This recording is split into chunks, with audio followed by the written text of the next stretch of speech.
ఏది కావాలని అడిగితే మాట మాట్లాడకుండా, ఎందుకు అని అడగకుండా, స్వలాభం చూసుకోకుండా, నాకేమిటి అని ఆలోచించకుండా, నిస్వార్థంగా మీకోసమని ఏది అడిగితే అది చేశారు.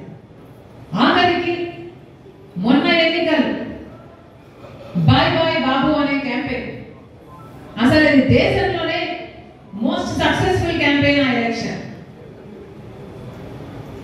మీ గెలుపు కోసం ఊరును తిరిగారు, క్యాంపెయిన్ చేసి గెలిపించారు. జగన్మోహన్ రెడ్డి గారు ముఖ్యమంత్రి అయ్యారు. ముఖ్యమంత్రి అయిన రోజు నుంచి జగన్మోహన్ రెడ్డి గారు వేరే మనిషే మారిపోయాడు.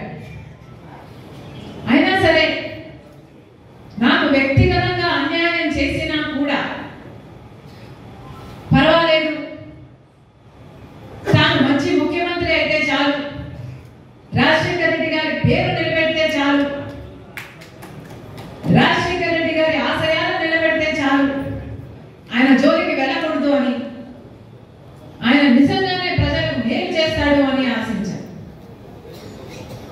కానీ ఇప్పటికీ దాదాపు 5 సంవత్సరాలు చూశాను. ఈ 5 సంవత్సరాలలో